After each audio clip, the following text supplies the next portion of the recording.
What the things like stem cells and hormone decline, accumulation of the cellular damage as we age, and increased inflammation. So these are the main things which makes a person to get older.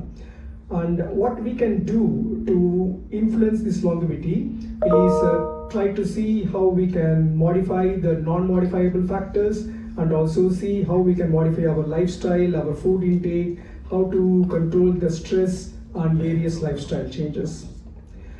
I'm just going to run through the daily practices which we can instill into the life to see whether that makes any big difference in the life longevity.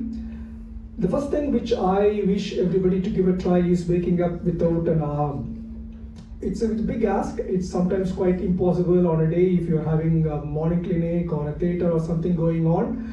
But you can achieve this only if you go back to your bed at quite good time and you have a good repetition and regularity in going to bed and getting up at the same time every day. A lot of reasons behind this. Again, I will try to add some evidences in every slide so that you can see that there is some evidence behind every sentence, whatever I'm saying. The importance is sleep is the time where our body recuperates and tries to repair all the senescent cells throughout the day. Whatever we have accumulated throughout the day, sleep duration gives the body to make all the scavenging effect and all the autophagy effect. By waking up before your body actually wakes up by using arm, we are making ourselves quite unprepared, and that's where the stress will get accumulate day by day, year by year. And you can see sometimes if you are waking up by arm, you will feel so tired, and when you go back to the sleep, that second cycle of sleep if you have may not be as good as the first one. And then caffeine. Most of us are quite used to have coffee in the morning. I used to drink it for many decades, and I used to have coffee with milk and sugar, etc. And I hope that whatever I eat or drink, I can easily burn it throughout the day by being more active. The problem is not just the calories what we take, the problem is what time of the day we take the calories. That's very important. So the evidence is adenosine.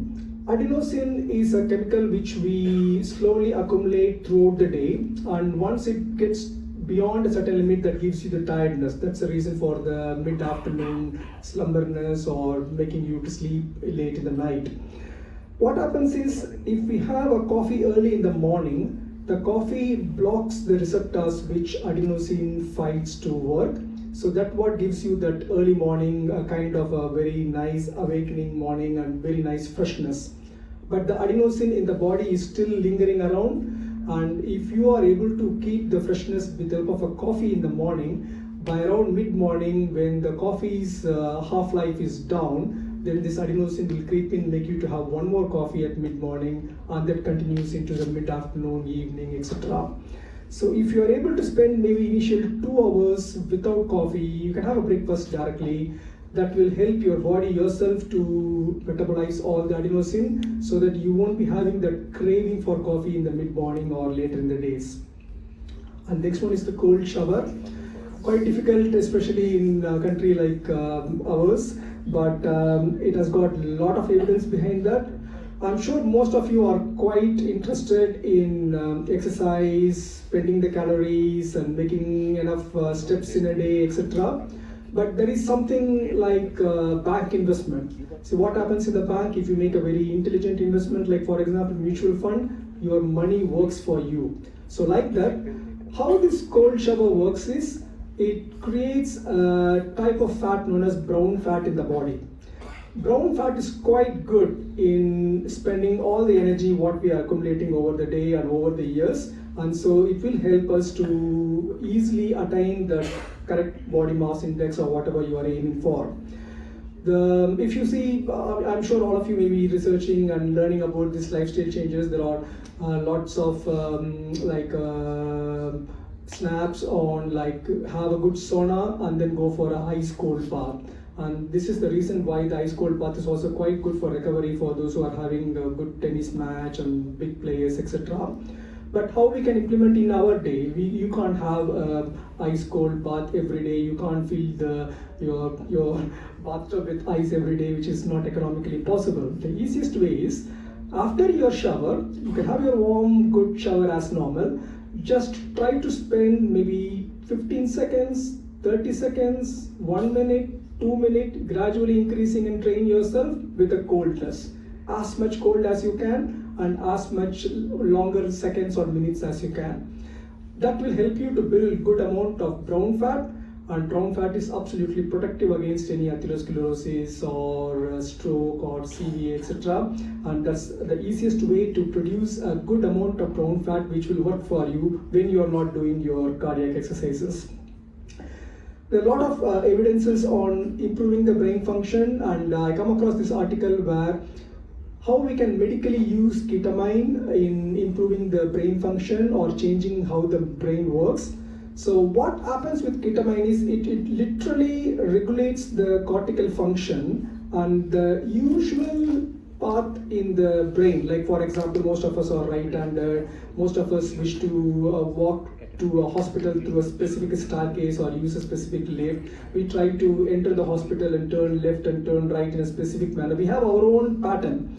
These age-old patterns will be neutralized by the ketamine medication, and that gives a person a very good opportunity to get out of the age-old bad practices, if at all, if they are having. I'm not a proponent of any supplement. So what I mean is, the meditation works by the same way how the ketamine works. So if somebody is able to do the meditation instead of just selling the meditation as a friend, I want to see how the meditation works as equivalent to the medications like ketamine. Again, physical exercises, simple exercises like spine stretch. Spine is the most important organ which gets the longevity and wholesomeness in the health. So something like a simple spine twist, forward, backward bending, simple spine exercises just for 4 to 5 minutes. I'm not giving a long exercise regimen of like going to the gym 3 to 4 days a week, etc. I'm trying to give some very simple tips which will make some big effect in the body. So these two positions, say for example, sitting down and being in this jump start position just for a minute in the morning will take care of the whole hip and knee problems throughout the life. We won't give importance to all these small positions in our life. So when you're doing in the morning stretch, just try to see whether you can incorporate these kind of positions. Mindfulness in meditation, reading, music or video, whatever you're doing, just try to do that bit in a longer manner. Like next 15 minutes, I'm just going to talk to my daughter, talk to my son, and nothing more than that. Next 30 minutes, try to build up slowly this practice of mindfulness. And now I'm going to the real stuff where Sohail also has got a lot of interesting things in this. Skip the breakfast. Gone are the days where people used to say that eat like a king in the breakfast time and then slowly reduce your food intake. Breakfast is absolutely useless, especially if you're taking a toast and cereal-based breakfast. That's not only useless, it's quite harmful. So breakfast, as the name itself says, we are breaking our fasting. We are all fasting every day. We are all fasting during the sleep. I'm sure nobody will get up in the night to have a smoothie or etc. Maybe you have some water. And so that beautiful fasting period where you build up all the autophagy and good amount of antioxidants are going to be broken whenever you take anything with calorie. It could be a coffee with sugar or any breakfast, even if it's a proper protein-rich breakfast, whatever you say.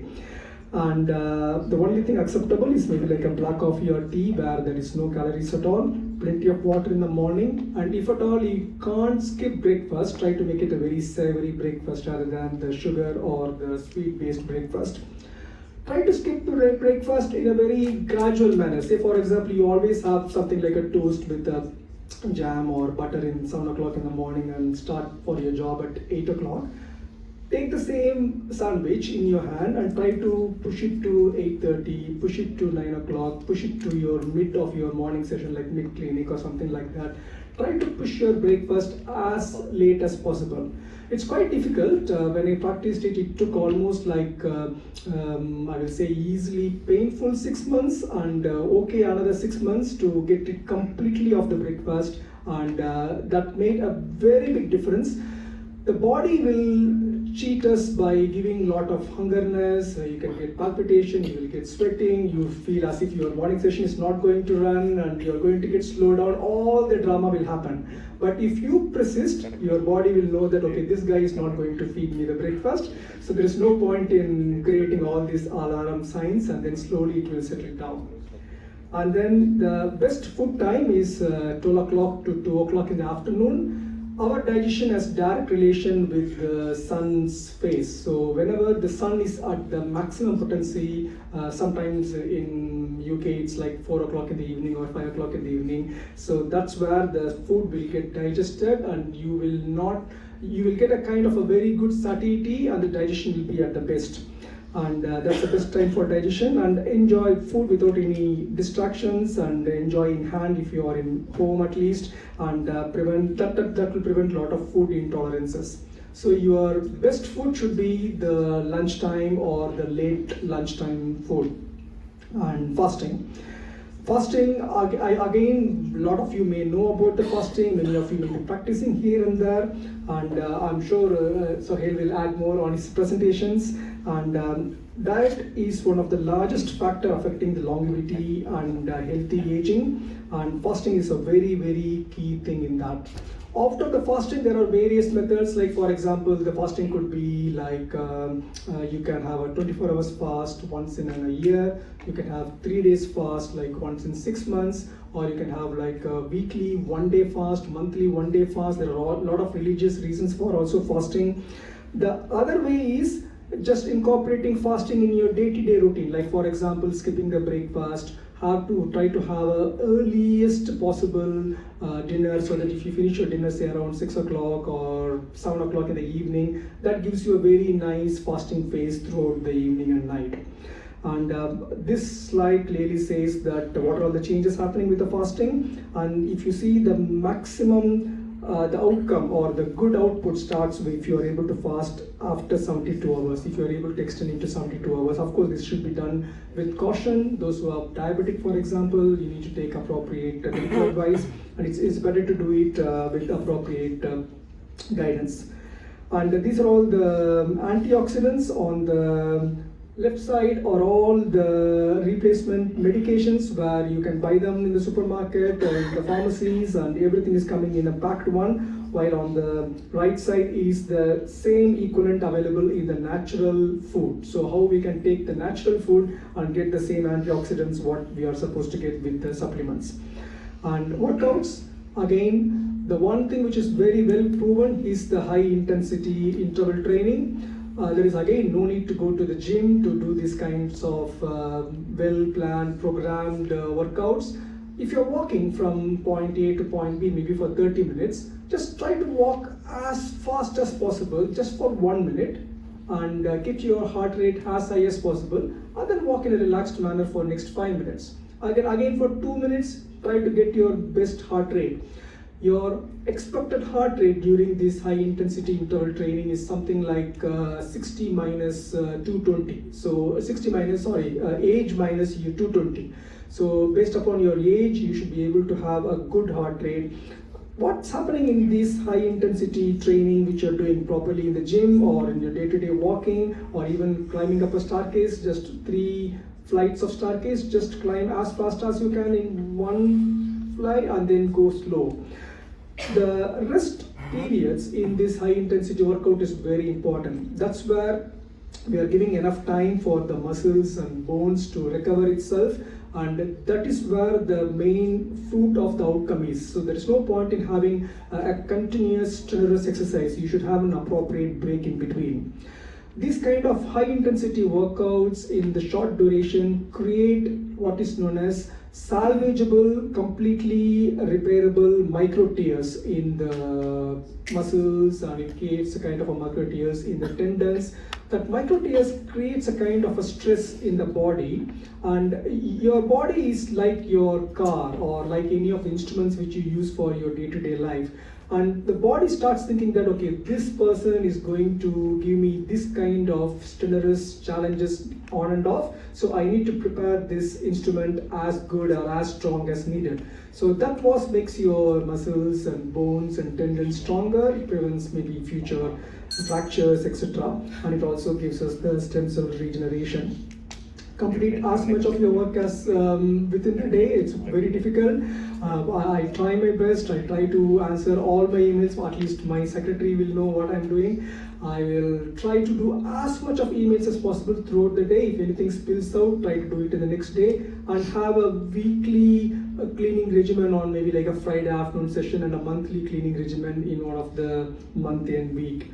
And then no food after sunset. As I said, digestion depends upon the sun. Once sunset, the digestion is not at its best. That's where the food intolerances or getting a kind of indigestion feelings, everything comes into place. So we started with waking up early. That will happen only if we sleep early and start to keep it at the correct time. So healthy lifespan is very important. That is the lifespan minus morbidity, and I hope we have good reduction in the morbidity, making the whole lifespan into a healthy lifespan. Lots of investigations, studies happened on this information theory of the aging, and I'm just trying to give you like a taster of it. We can have much more sessions on the well-being in the future. And this is the summary, and wish you all the best health.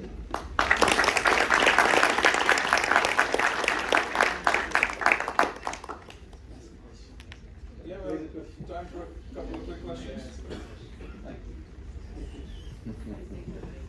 Hello.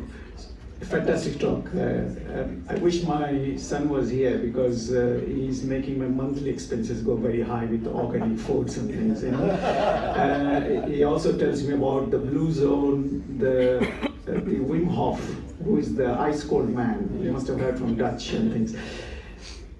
I wanted to ask you a question. Do you do any on-calls? Sorry, I was going to ask you the different question altogether. Do you think this doing shift duty is the night on calls for all the time we have been the junior doctors and even now being called as a consultant? Do you think that changes our metabolism and all these things we can follow what you have said on the screen? Yeah. I understand the point that it's very difficult to maintain early to bed, early to rise, etc., and maintain sleep hygiene when you're on call, especially if you're on a junior rota, etc. But that's part of our climbing up into the higher positions, and hopefully at one point the life will be more friendlier, and we should be able to have a manageable on call. And all these things will take time. It's not easy. For example, if you go to bed early, first of all, even your son or your daughter will be asking, what happened to you? Are you feeling well? Are you feeling what's happening? So this should happen more, not only individually, it's more of like a team game. The family should support you, and that's how it happens. Yes, sir. Yeah, there is a lot to discuss, yeah. With regards to the shift workers, there's actually very, very good evidence that people who are shift workers die earlier and have increased risk of cardiovascular. The night shift ones usually. They all get ED, which is my particular area. But in addition to that, if you look at what's actually killing us across the world, especially in the Western world, it's diabetes. And the thing that actually protects you more than anything else from diabetes is muscle mass. There's actually a lot of evidence that actually if we increase our muscle tone, we stave off some of these effects of aging and some of the effects of diabetes and obesity. So what we should really be thinking about is increasing our protein intake. I know as stone surgeons we don't like to hear that, but actually if you look at the people we see coming in with recurrent stones who are stone formers, they're not bodybuilders, they're not athletes. These are people who eat processed foods and are unhealthy and overweight. So that's what we should be addressing ourselves. With regards to going to bed early, everyone knows that I switch my phone off after a certain time. We can all do that. I can't do that when I'm on call, unfortunately, but we can all do that, and it's looking at tweaking small things in the evening, making sure the light's off, making sure we get rid of all our electronics from our room. That's something I'm constantly working on. I'm not very good at that. I leave the TV on. But these small tweaks that we can all do is going to make us all healthier. I think if you're looking to exercise, you should be doing resistance training more than the HIIT. The HIIT is not, it definitely has its role, but if you're only going to do one thing, lift weights, and it doesn't have to be complicated. Lift weights, increase your protein intake, walk, and get plenty of sunlight. That's what's going to save us all from all of us getting diabetes. Most of us in this room are going to get diabetes, unfortunately. This is how we stop it happening. It's true. And it's not all, diabetics aren't people who are overweight. It's people who are low muscle. That's what's affecting us. That's my piece done. On that, Just a quick addition. The young lady is wrong. She said we all have it. We don't know that. I think we have to draw that bit to a close. I think we can go on debating that for a while. Thank you, Susanna Shaker. Be careful in the corridors.